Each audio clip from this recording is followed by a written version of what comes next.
bonjour. Peut-être juste pourquoi ce petit film sur ce travail qui a été mené au sein d'un projet dont je vais parler après, sur les réseaux d'air protégés.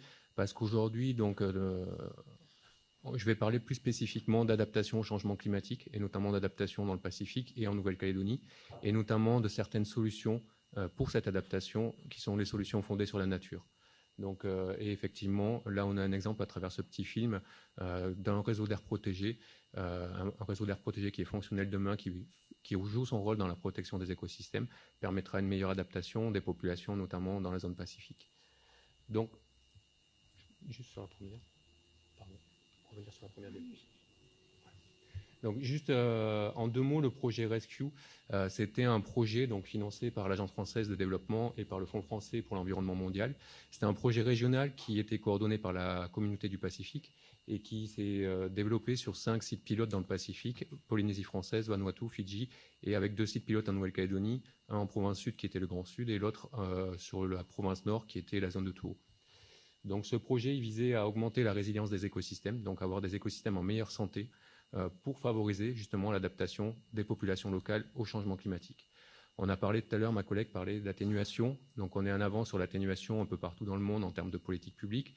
Dans le Pacifique, c'est bien de faire de l'atténuation, d'œuvrer pour l'atténuation. Par contre, ce ne sont pas les petits États insulaires du Pacifique qui émettent le plus de gaz à effet de serre aujourd'hui, et ce n'est pas l'atténuation, même si elle est importante, qui sera faite au niveau de ces États-là, qui va changer la donne au niveau du réchauffement global de la planète. Ces petits États, aujourd'hui, c'est les plus vulnérables au changement climatique.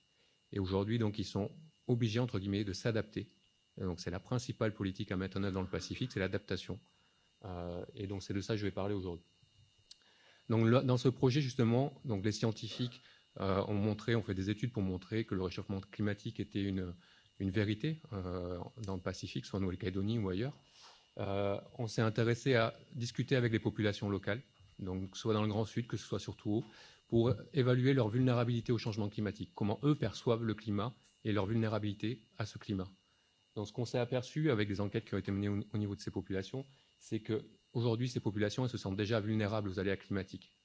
Ce que j'entends par aléas climatiques, ce sont les événements entre guillemets extrêmes, les fortes pluies, les sécheresses, les cyclones, et avec leurs conséquences. Également, les principaux aléas qui ont été cités par ces populations et auxquels elles se sentent les plus vulnérables, c'est les inondations et la sécheresse.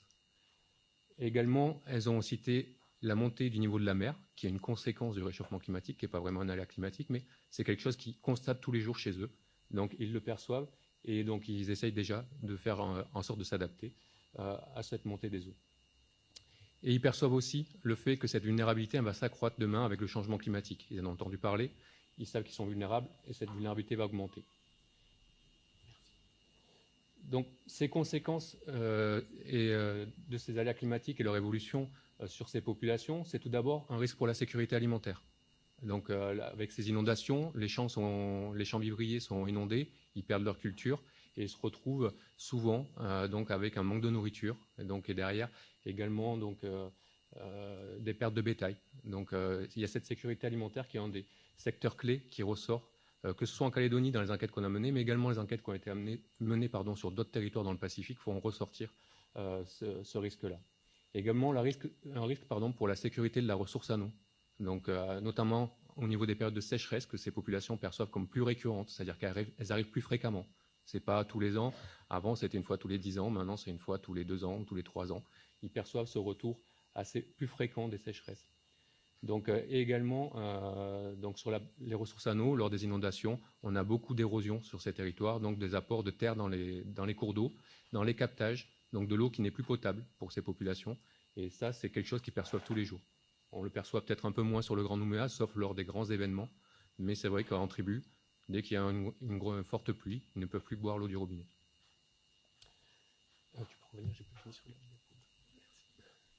Il y a également un risque pour la santé qui est perçu par ces populations, donc notamment inondations, sécheresse, ça veut dire des maladies lors des inondations, des maladies liées aux moustiques, également des maladies liées à une mauvaise alimentation, donc ce type de maladie qui ressort auprès de ces populations, et également les risques naturels, puisqu'on a des glissements de terrain. On en a connu sur Wailu en 2016 qui ont été tragiques, on en a dans d'autres pays du Pacifique également, et également sur la sécheresse, donc c'est gérer ces catastrophes naturelles. Donc face à cette vulnérabilité qui est ressentie par les populations du Pacifique, Le projet Rescue, lui, s'est intéressé plus spécifiquement à ce qu'on appelle des solutions fondées sur la nature. Donc les solutions fondées sur la nature, c'est quoi? C'est des actions qui visent à protéger, gérer de manière durable et restaurer des écosystèmes naturels qui ont été modifiés par le passé et qui vont permettre de relever directement des enjeux de société de manière efficace, autre que la conservation de la biodiversité, c'est-à-dire relever un enjeu de société qui est la sécurité alimentaire, la sécurité de la ressource en eau, etc. Et qui également ont des avantages pour la biodiversité. Donc c'est un concept qui a émergé il y a quelques années déjà, donc en 2009 il a émergé ce concept, notamment auprès de la conférence des parties de la Convention 4 des Nations Unies pour le changement climatique.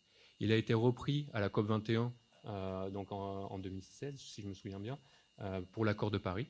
Donc c'est des solutions qui sont mises en avant par l'accord de Paris pour s'adapter au changement climatique, notamment dans les territoires du Pacifique.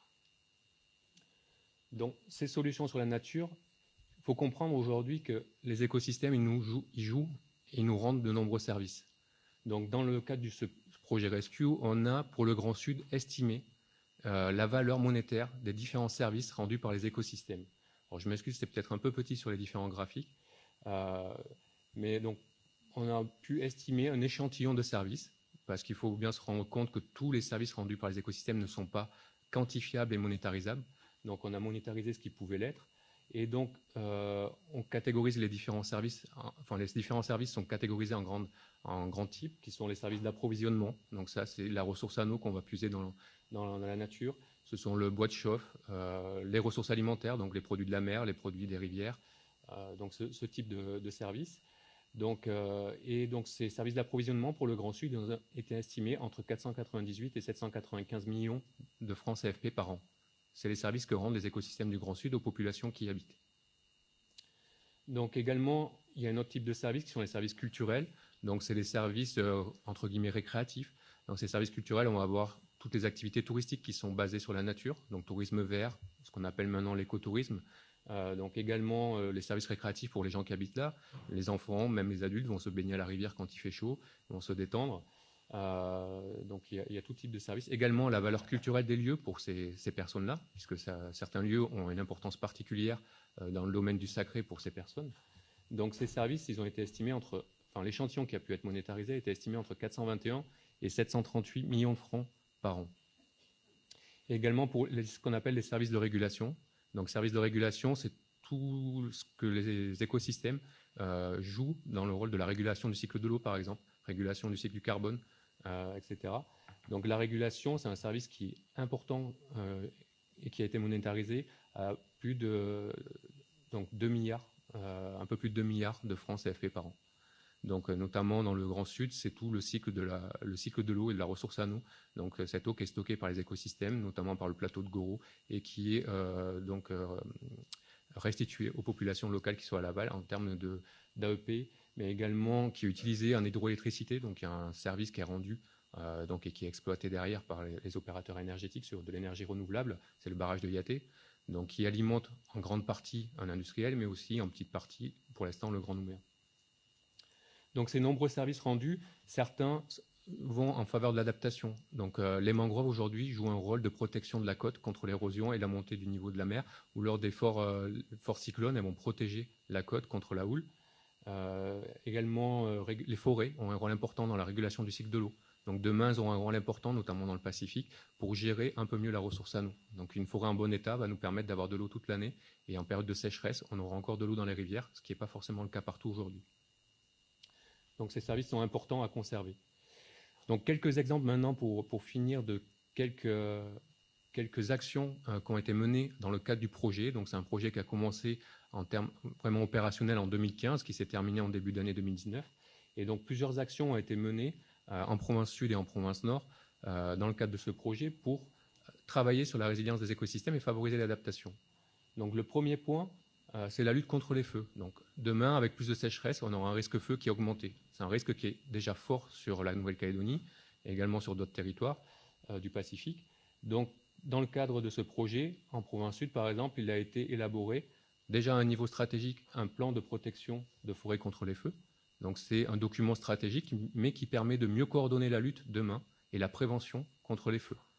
Et donc le plan qui a été élaboré, Il a été également, donc ça, on va dire, une analyse économique a été menée sur ce plan pour évaluer, on va dire, ce qu'on appelle le coût-efficacité du plan.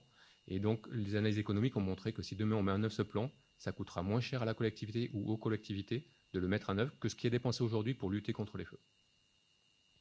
Également, il y a eu des actions plus concrètes pour la lutte contre les feux, c'est la mise en place de citernes, ce qu'on appelle des FCI, donc des citernes qui sont destinées aux pompiers dans des zones où il n'y a pas d'accès à l'eau et où ça brûle assez souvent. Donc ça permet de mettre en place des points d'eau qui sont disponibles dès qu'il y a un feu. Les pompiers peuvent venir ravitailler plus rapidement et agir plus rapidement sur le feu. Et également a été financé en 2017, avec l'aide de la province Sud, un réseau de détection précoce, donc les guetteurs mobiles. C'était des patrouilles qui sillonnaient le Grand Sud lors des jours de risque-feu fort à extrême. Donc ces patrouilles sillonnaient et prévenaient les pompiers dès qu'ils détectaient un départ de feu pour agir rapidement. Parce qu'on sait que sur un feu, on va agir, plus on agit vite, plus on a de chances de l'éteindre rapidement et de le contrôler. Donc cette lutte contre les feux, elle est importante pour préserver à la fois les forêts, qui ont un rôle important pour l'adaptation, et pour la ressource en eau. Également, donc, il y a eu des actions, comme on l'a pu le voir dans ce petit film, sur la conservation des écosystèmes qui sont aujourd'hui en place. Donc, ça a été notamment d'élaborer cette stratégie de réseau d'air protégé pour le Grand Sud. Donc, on a déjà une série d'aires protégées dans le Grand Sud. Ce qu'on a pu constater au départ du projet, c'est que ces aires protégées, elles sont plutôt anciennes. Elles ont été mises à certains endroits, dire d'experts, parce qu'il y avait des patchs forestiers ou des espèces importantes à protéger.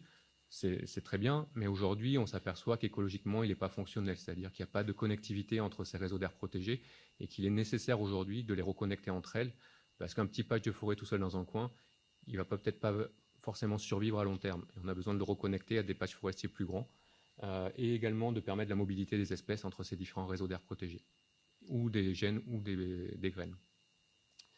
Donc, il a permis de travailler sur ce sujet, de proposer plusieurs scénarios de réseaux d'air protégés. Et donc pour qu'en d'ici 2030, ce réseau soit renforcé par la province. Également, ces études ont contribué à leur niveau à la création du parc provincial de la Côte-Oubliée. Donc les études techniques qui ont été produites, la province en est saisie et les a utilisées également pour dimensionner ce nouveau parc provincial et qui permettra de conserver une zone pristine qui a un rôle important donc pour la biodiversité. Et également, il y a eu le plan de gestion de la zone Ramsar qui a été élaboré pour la province, donc qui permettra demain de mieux gérer cette zone et de préserver les services qu'elle rend aux populations de la zone également. D'autres exemples sur la restauration des écosystèmes. Donc en province sud, on est resté à un niveau stratégique avec la province pour produire une stratégie de restauration pour le Grand Sud, pour prioriser les sites dégradés à restaurer aujourd'hui. Donc il y a environ plus de 13% du Grand Sud qui est considéré comme dégradé aujourd'hui. C'est quand même une surface assez importante. Donc on a priorisé les zones à restaurer avec différents facteurs, que ce soit en termes de risque pour d'érosion, donc avec tout ce que ça engendre, risque pour les populations, risque pour les biens, risque pour l'économie, mais également risque pour l'environnement. Et également une entrée fragmentation écologique, puisque c'était important. Ces zones dégradées aujourd'hui créent de la discontinuité dans les réseaux écologiques et donc pour le maintien des écosystèmes et leurs services. Il y a également eu des actions plus concrètes, là en province nord. Donc ça a été, d'un point de vue acquisition de connaissances, la mise en œuvre d'un dispositif de mesure de l'érosion, donc des parcelles pour mesurer l'érosion, puisqu'on n'avait aucune idée de comment s'éroder ces zones en province nord, mais également des opérations de reboisement, notamment au niveau du bassin de captage de la tribu de Poy, qui est le principal bassin de captage de la commune de Tours. C'est lui qui alimente la plus grosse partie de la population. Il est assez dégradé aujourd'hui de par l'action des cerfs et des feux. Donc il y a des actions de reboisement qui ont été mises en œuvre avec les associations locales qui se sont montées et qui reboisent. Il y a également la lutte contre les espèces envahissantes qui sont importantes, puisque comme je viens de le dire, les cerfs créent de nombreux dégâts. Et donc il y a eu des opérations de chasse qui ont été organisées sur ce même bassin de captage avec une association locale de chasse, l'association Tipoto de Tours, et qui mène des opérations de chasse, de régulation toutes les semaines et tous les mois sur ce bassin de captage. Donc en 2 ans, 3 années maintenant, ils ont réussi à faire diminuer le nombre de cerfs. On voit de la repousse sur la zone de captage, donc on voit une certaine efficacité de l'action quand elle est maintenue. Et également avec des mécanismes là sur les espèces envahissantes, donc étude de faisabilité pour la valorisation de la viande de cerf sur le marché. Donc c'est quelque chose, c'est une sorte, on va dire là on travaille plus sur des mécanismes incitatifs et économiques pour que les gens aillent chasser et qu'ils puissent après valoriser cette viande. Donc on a un problème avec le cerf aujourd'hui, il n'est pas assez chassé. C'est voir comment demain on peut valoriser la viande. Ça fera des revenus également pour les populations locales. Ça permettra d'inciter à la chasse. Et également avec d'autres mécanismes incitatifs qui ont été testés, comme un concours de chasse sur tout, pour pousser les gens à aller chasser plus et réguler les cerfs. Donc toutes ces actions, elles contribuent à leur niveau à préserver les écosystèmes, à permettre leur conservation, mais également leur restauration, et donc préserver les services qui rendent aujourd'hui aux populations du Pacifique, et notamment ici en Nouvelle-Calédonie. Et donc, parmi ces services, il y a de nombreux services qui permettent l'adaptation au changement climatique, qui permettront demain d'avoir une meilleure sécurité alimentaire, de ressources en eau, etc. Donc voilà. Donc j'en ai fini pour la présentation sur ces quelques solutions fondées sur la nature qui ont été mises en œuvre ces 3 dernières années ici. Merci. Merci beaucoup.